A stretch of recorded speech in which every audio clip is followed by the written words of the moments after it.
बुंदेलखंड में रेत माफिया नियमों की धज्जियां उड़ा रही हैं और दो जनपदों के जिम्मेदारों का मौन रहना कई सवाल खड़े कर रहा है।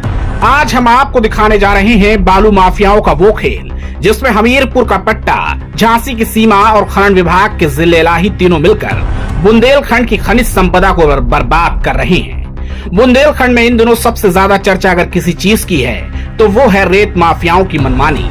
खनन विभाग की तरफ से जारी पट्टे कुछ और कहते हैं, लेकिन जमीनी हकीकत बिल्कुल अलग कहानी सुना रही है। झांसी और हमीरपुर दोनों जनपदों में रेत का अवैध खेल एक बार फिर सुर्खियां बटोर रहा है, लेकिन जिम्मेदार मौन है। पहले झांसी के देवरी घाट पट्टे का मामला उठा, वीडियो वायरल हुए, खबरें चली, खींचतान हुई, लेकिन कार्रवाई सिर्फ खाना पूर्ति।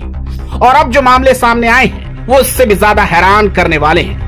हमीरपुर जनपद के टोला खंगारन गांव में राम कुमार सिंह के नाम से खंड संख्या 6 रेत का पट्टा है, जहां 25.11 एकड़ क्षेत्रफल में वैध खनन की अनुमति है। लेकिन रेत माफिया वहीं नहीं रुके।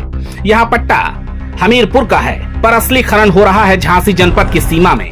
हाँ, आपने बिल्कुल सही सुना, हमीरपुर का पट्टा झांसी की जमीन और रेत माफियाओं का बेरोक टोक खनन।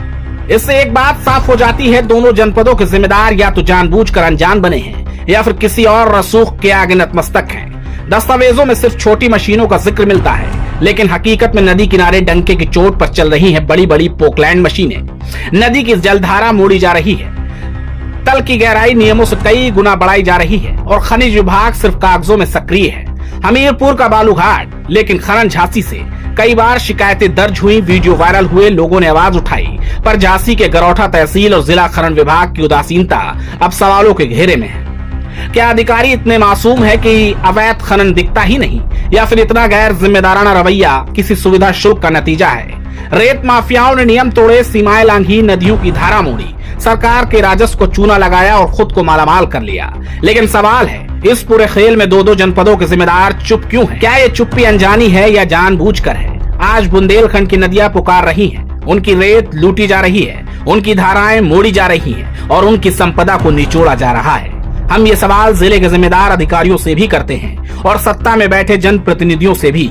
यह अवैध खनन का खेल कब तक चलेगा और कार्रवाई कब होगी? जब तक सवालों के जवाब नहीं मिलते हम सवाल पूछते रहेंगे, क्योंकि बुंदेलखंड की रेत हम सब की है और उसकी लूट पर सवाल उठाना हमारी जिम्मेदारी भी है और फर्ज भी।